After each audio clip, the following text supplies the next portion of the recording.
and I was like connecting with their character. I'm like, girl, we could be best friends. And if an actress is able to make you feel that way about their character, you know they're doing something right.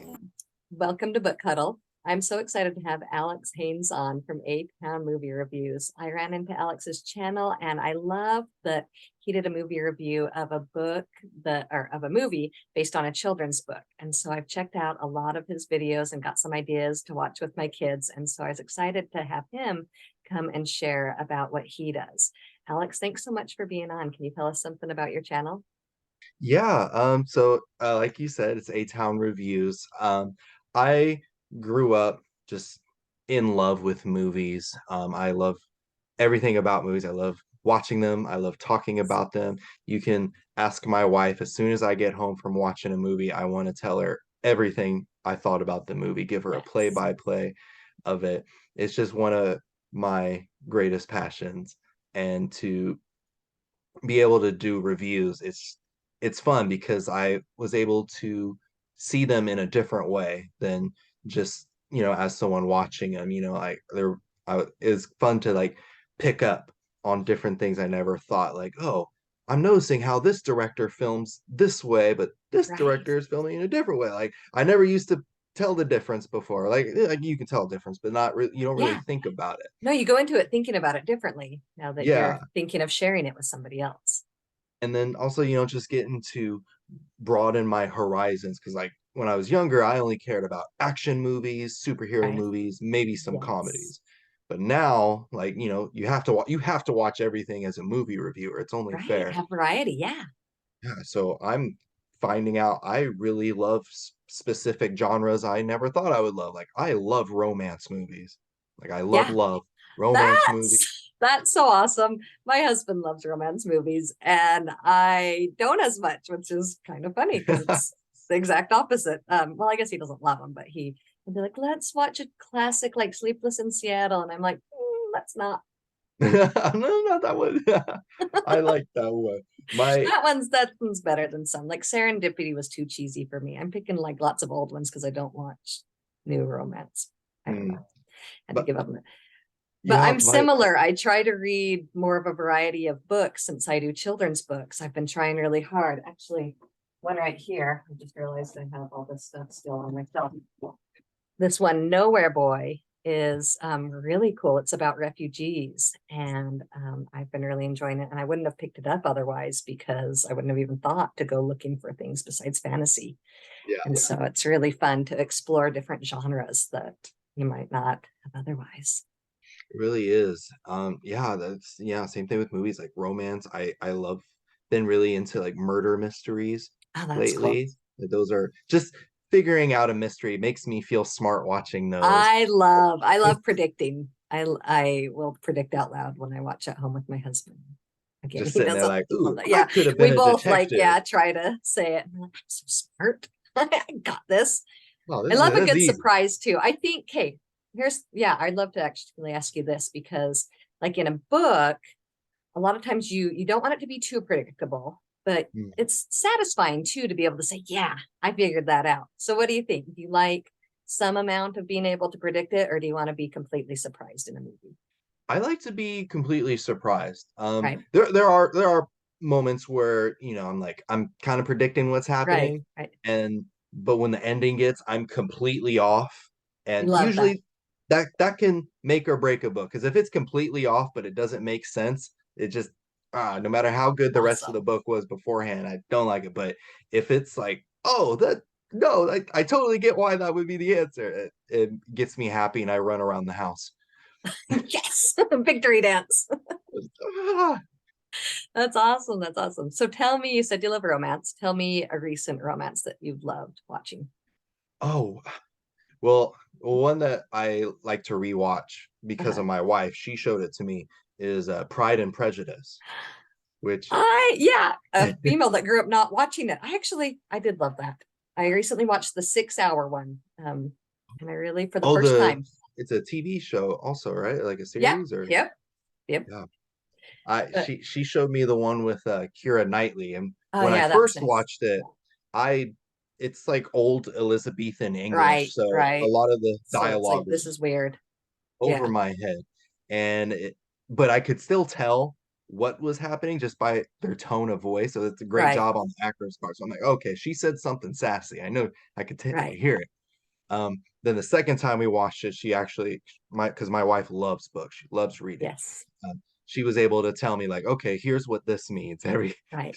She was like my personal translator for the Nice. movie, and I'm like, oh, that's so beautiful. Oh, Yeah, eh, it is. Yes. I need to read more of the books, but I've recently watched like Mansfield Park and Emma and a lot of those classic ones, and they are fun. I guess I do enjoy a romance. It just depends on if it's too. I remember, I don't know if you ever saw years ago. This was years ago. Gosh, I was like a young teenager. Serendipity, and they write the night name in a book, and then they like send it off different ways, and then if they grow come back to each other, then they're meant to be. It's serendipity. There's like, mm. it's too cheesy. So I don't like too much cheese. I guess I enjoy a Yeah, good love story if it's not too predictable and cheesy. right. And that's hard with romance movies is they Where tend can you to, get the balance? yeah, they follow they all follow the same formula, especially like romantic comedies. Like Yes. romantic comedies especially just stick to that formula. Like they get together, they love each other, but something makes them angry at each other, then they break apart, and then by the end of the movie they come back together. And I'm Yes. like usually some movies can pull it off and okay, even though they follow the formula, it's still enjoyable. I'm happy with it. But some I just want them to, you know, don't have them get mad at each other for once. Like Right. have them get mad at other people or Throw something else in that might be unique. but I'm just I'm a very sappy guy. Like I Yeah. love it's adorable to me. I love seeing people happy. So Yes. Well, that's good. We should enjoy and celebrate each other's happiness and wins. So, so tell me when you are creating these, because one thing that I do like is it's not too long when I watch your channel, that it's not like, and that's something I struggle with myself as I talk too much. So how do you decide what are you going to include when you're trying to decide what to share with your viewers about a movie? yeah, that's a process because I don't I tend not to I try not to just go on and on and on. Like Right. I save all that for my wife. She gets the The, 50-minute that's right. explanation. But I just take out the things I just bring up the things that were the most memorable, good Yes. and bad. And it was like, okay, I loved everything about this movie, but I can't talk about everything. So we're Right. the three, at least Okay. three best thing. Or if it's a bad movie, I at least pick one good thing to say about it. This I should have be noticed that yeah, when you were, let me say one nice thing. But I take the things that had the most impact on a movie for me because there are a lot of factors, aspects of a movie that can make you like or dislike it. So, right. but some have a greater impact than others. So the things that are really noticeable for me, it's mainly what I pay more attention to is the story. I love a Mhm. great story. And Absolutely. if the story of a movie is great, I can forgive a lot of things. You know, like Sure. even if CGI is bad, even if dialogue is kind of cheesy, if I'm into the story, if I'm Right. forgetting I'm in Earth right now, you got a big win for out of me. So I just Excellent. try to take biggest points, at least or at the most three, unless it's really good. I might push it to four if I'm Right. feeling cocky. But yeah, I try to value my viewers' time. And For it's like, sure. hey, you want to come in here, know if the movie's good. This movie's good because this, and this. All right, see you later. Right. I've been trying to be better about that even more so. So yeah, Well, that's that's how awesome. I for sure noticed that. And I do like also that you have this attitude that you're like, and you know what? If we disagree, we can still be friends and we can talk about this, and then in the comments talking and encouraging that, because I feel like that's definitely what you should have in a review channel is open conversation. And that Mhm. it's like, oh, you can only come here if you love the Marvel universe, which of course we love the Marvel universe. But if whatever, if we love romance, you can be in here. But if not, take a hike. But I Yeah. like that you're like, oh, well, what did you think of that? And that there's open conversation. Yeah, I think because art is subjective. Like Right. even though I am a reviewer, I just because my opinion on something is one way, that doesn't mean that that's fact. You know, Right, like if I think a movie is terrible, but then like I'll talk to someone about the same movie that absolutely loves it, right. and both are valid.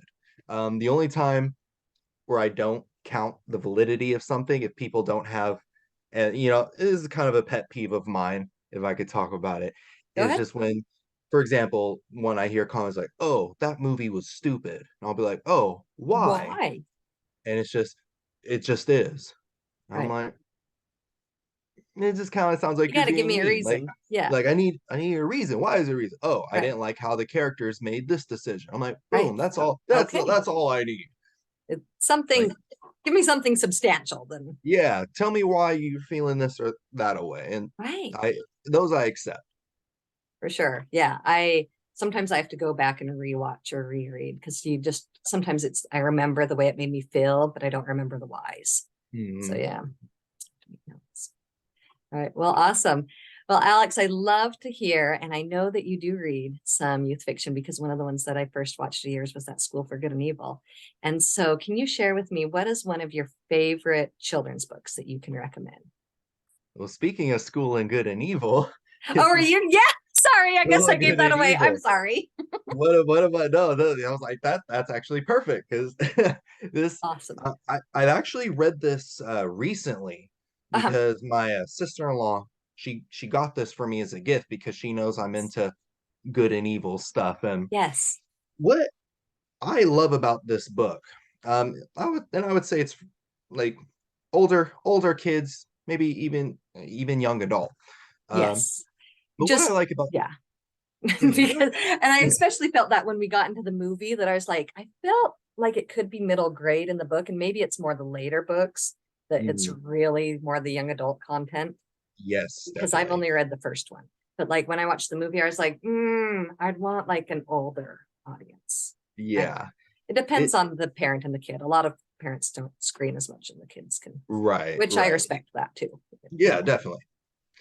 Yeah, that's but what I like about this, but one is, two female yes, protagonists, two female it's awesome. characters. Like I love strong females. I feel like I love the diversity in it. Um, and I love like the messaging it has because, you have Agatha who looks like she's an evil person, she's Right. real dark and gloomy and likes scary things, but she's a good person. Right. Whereas Sophie is, stereotypical, looks like a Right. stereotypical American princess, blonde hair, Yes. blue eyes, so beautiful, but she's wicked. Right. And Makes me just how you're describing it actually does make me think of that play Wicked. Have you ever seen that? yeah, Yeah. I haven't seen it. That's But like I got Glinda and Elphaba. yeah. My wife needs to take me to that play. That's on our to-do list. Yes. Sorry, keep going though. Yeah, no, but I just love how it explores that. Even like other characters that are in the school of evil are Right. only in evil because that's what they're told. And that's It's what they like, grew up with, some of them. yeah, and it's just like, well, that's their environment. Of course, they're going to be a little bitter, but like, Right. like you see on both sides, like the people at the school for good are also in a way kind of wicked, kind Right. of Yes. really cruel, and it really makes you think like you shouldn't judge people by their appearance. Like you have to know Yeah. their soul. And I think that's just beautiful messaging. Yeah. And I also like how they go in it a bit more than they do in the movie. But true love. Like what is true What love? It's is like, it anyways?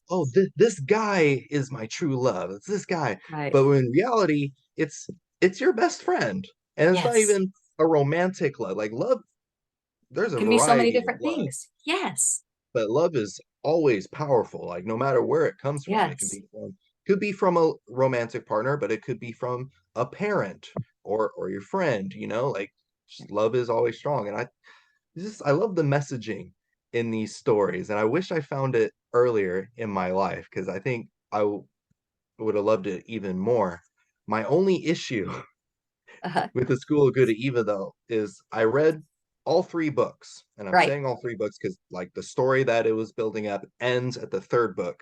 Right. But on the third book, I was looking at the back, and there's apparently 3 more books. Right. There's another, I've heard it described as like kind of like Star Wars, 2 separate trilogies. Yeah, and I was like, I don't know if I want to read those 3 books because like the story just ended in a perfect Oh, did way. it feel complete? Okay. Yeah, it felt complete. I'm like, all right, I'm done. And then it's like read book 4. I'm like, no, I I don't will want to. not. I defy you. I am happy. Eventually, I'll get around to reading it, but Right. because now I'm starting to get that. Oh, but what if it's also really good, Alex? It could be. Maybe there's Could something be. you're missing. And he's Like, such a great author. Oh, Chanani. Is that how you say the last name? yes, Chainani, yeah. Chanani. Soman, He's so, it's and I love when a book doesn't need to take the message and shove it in your face, that it's there to question what is good anyways, what is evil, what do you mean like this, that you can do it by telling a story without being like, yeah, in your face, let me tell you. yeah, I don't know, I feel like it's so different when you can like fill those lessons without it being written out. Does that make sense? exactly. Yeah, Yeah. and he does really good job at that. Like you said, not shoving it in your face. It's like on the sly. It's But like it's there. what are the You can characters doing? yeah, You know, enjoy the story, and like you realize later they're like, oh yeah, yeah, or even while you're reading it without him saying, and I needed to define what is good. Mhm. So Yeah, yeah. yeah, I love that. great I book. think he's a great writer. I'm kind of questioning the 3 books he has after this, but I don't Maybe doubt give it a chance. he wrote well on that. The I've had that happen where one of my very favorite authors that I was like, you know what, there's 7 books and maybe there should have been 4.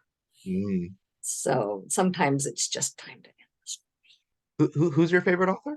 Haddocks, Margaret Peterson Haddocks. Have you read any of hers? I don't think so. So I don't think I have any behind me. My favorite, oh, I do have one. My favorite is the Missing series. It's called Found is the first one. And this one actually I'm okay with how long it goes on. It's her Shadow Children one that I was like, I think it needed to end. He's like, Man, but she is one of my favorites. She writes even a historical fiction, and like she can write in different genres. Like this is kind of sci-fi fantasy, and it's about these adopted kids. And I love like picking up a book and knowing nothing about it. And this was such a fun adventure. And then yeah, she just does an incredible job of being able to switch genres and having you really feel the emotions of the character. right. Yeah. That's awesome. I have to check that book out. Just the cover Right? looks Isn't really it cool. awesome? Yeah, it's like I Like did that's this like with an a book alien, club. weird Yeah, alien right. ship taking an airplane. Yes, Yeah. I'll read that. I did it with a book club with third, fourth, and fifth graders, and we loved it. Oh, nice. So it was awesome. And before that, I read it before I even had kids, so it has been out for several years. Oh, cool. Cool. It's a classic Awesome. then. Right, right. All right. Well, thank you so much, Alex, for joining me today. And definitely check out Alex's channel. I'll put the link below and share one of my favorite videos of his. Actually, he recommended one that I would have not watched otherwise about super pets. So I'll share that below in the link, and you guys should all check it out. Thank you so much for having me. This was an absolute pleasure. Absolutely. Bye.